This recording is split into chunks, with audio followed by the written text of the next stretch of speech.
kabayan! Always think positive! Hello mga kabayan, magmumukbang tayo ngayon. Samahan niyo ako sa pagkain ko ngayon sa araw na ito.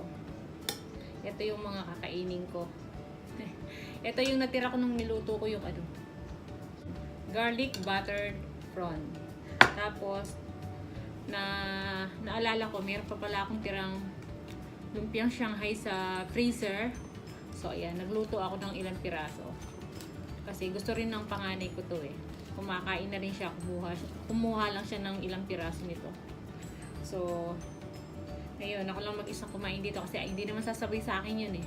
Alam niyo na kasi, nagbi-video ako. Sabayan niyo ako mga kabayan.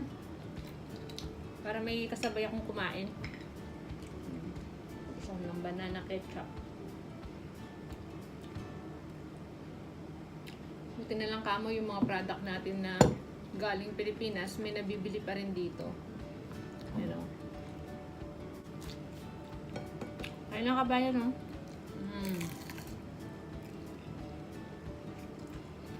Ito, siguro ginawa ko to 1 week na. Pero hindi siya masisira kapag nasa freezer. Basta doon mo lang siya ilagay. Tapos pwede mo siyang, ayan, gusto mo magluto ngayon, tuin mo. Kasi pag nagumagawa ako madami. Tapos pinifreezer ko na lang. Para pag type nilang kumain nun, niluluto ako. Ito yung tira ko. Tira nung garlic butter prawn. Yung iba, binao ng mister ko. Malasa tong na to. Masarap pa sana yung may balat to, di ba? Yung fresh na prawn. Mas gusto ko yun eh. Yung may ulo, ganun. Kaya lang, ito yung nabili ko eh. Tapos, gusto ng mga bata, nakabalat pa kaagad. Yan. Kaya na lang, pagtyagaan ko. Pero, nabigyan ko naman ng justisya. Pag gano'n. Parang lumiit pa ka, nung niluto ko. Tapos may kalahati akong pakuwan dyan. Mamaya kakainin ko yan. Matamis na yung nabili ko eh, kaya gusto kong pakuwan. Yung kabayan, ganito lang yung buhay namin dito sa Australia. Kapag nagtrabaho si Mr., tapos pumasok yung mga bata, yung panganay ko, pag may pasok dun sa trabaho, yun, hinahatid namin. Tapos, ako lang naiiwan dito sa bahay.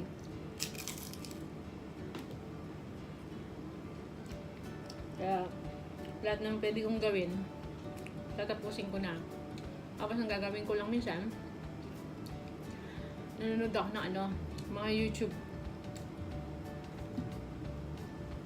Kaya, ganun ako, marami nga subaybayan. Dahil pag nandito lang naman ako sa bahay eh. Yan ang inaatupag ko. Lalo na kay Rapi Tulfo. Yung, Rapi Tulfo in action. Ang dami ko natutunan doon. Yung mga karapatan mo, yung mga ganun. Minsan nagagalit pa nga ako doon sa mga OFW na may mga kabit-kabit ba? Aalis sa probinsya.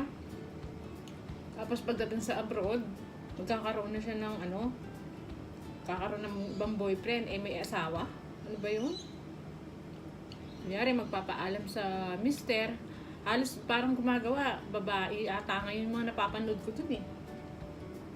Kunyari, magpapaalam. Ganyan, magpapadala ako. Para sa atin yan. Ganon-ganon. Tapos pagdating nila pala dun, ayan. Wala. Nasisira yung family nila. Kasi, parang nakikipag-boyfriend dun.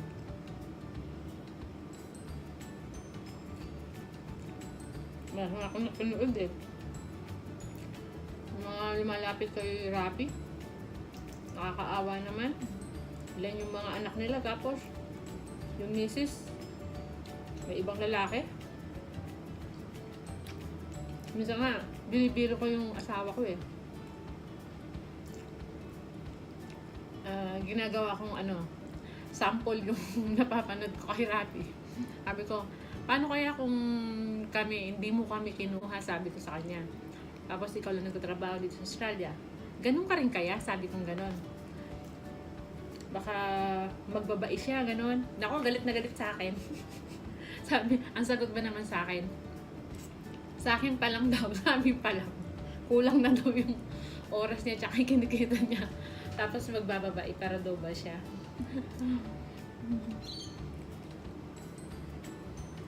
Kaya lang, naiisip ko lang kasi minsan, bakit nga ba yung iba nagagawa nila yun? No?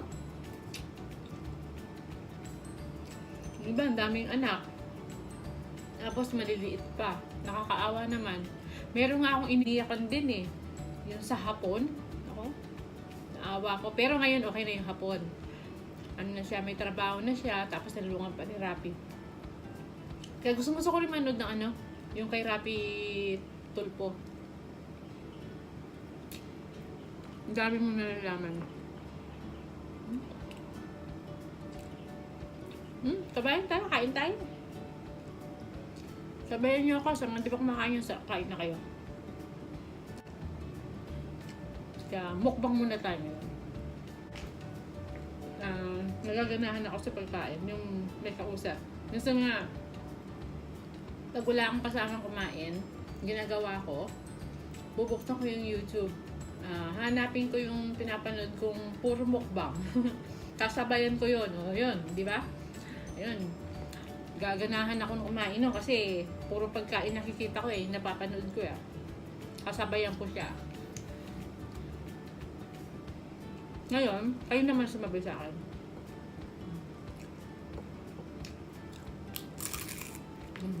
Sarap pa rin. Kahit na isang linggo ko na siyang nasa freezer, hindi masisira. Bagay kasi may nakikita rin ako sa Asia na binebenta, naka-frozen. Ganito din. Gawa na. Ngayon, ipipirito mo na lang. Ako, dahil masipag naman akong gumawa, magluto, ako na lang gagawa. Hindi na ako bibiling kasi madali na naman gawin to eh. Basta masipag ka lang. Masipag ka maghiwa-hiwa.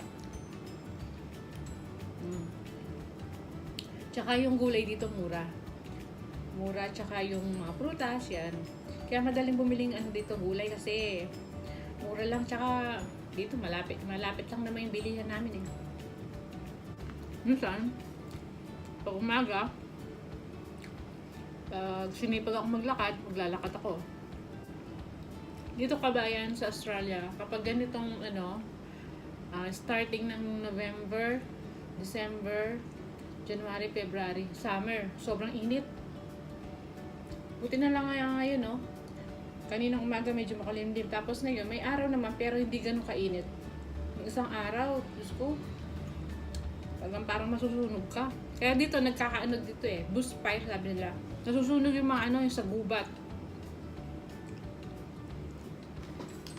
Kung mainit sa atin, mas mainit din dito. Yung nga lang, hindi siya humid. Sa atin, humid, di ba? Pag nainit sa atin, parang talagang malagkit yung katawan mo, pinapawisan ka.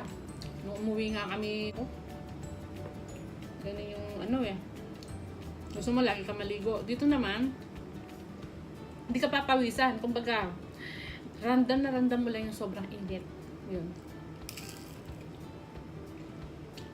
Pero tulad niyan, patapos na rin siguro yung summer dito. Baka, hindi ko alam kung March or siguro bandang gitna ng March. Baka mag-autumn.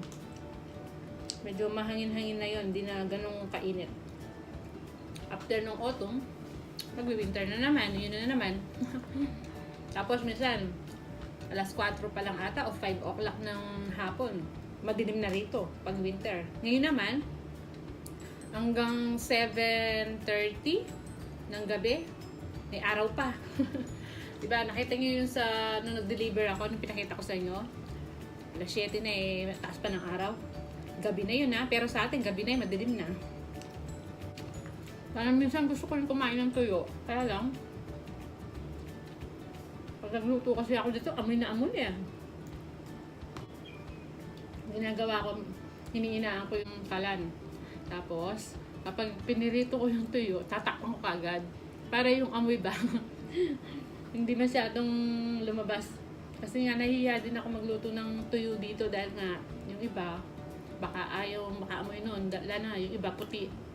Iba-ibang lahi dito eh. Baka sitahin ako. O kaya naman, pag nagluto ako ng tuyo, madalian lang.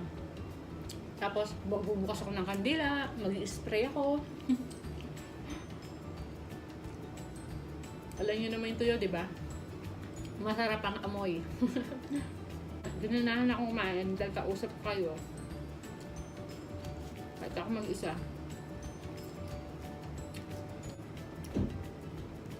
Yan, ganun lang ang ano ko rito. Mamaya yan, iisipin ko na naman ano yung uulamin nila mamayang gabi.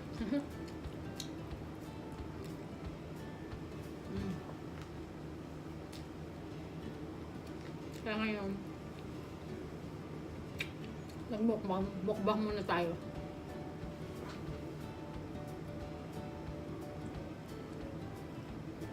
Sarap. Sarap pa rin yung lumpia. At matagal na siya na-process. Ang kabayan, tapos na ako. Isa na lang, lumpia Shanghai na tira. Sarapan ako eh. Papaalam na ako sa inyo, kabayan. Sana nagkagana din kayo sa pagkain. Kasabay niyo ako. Kita-kita tayo uli sa next video ko. Huwag niyo po kalimutang mag-subscribe sa munti ko channel. Salamat po sa panonood.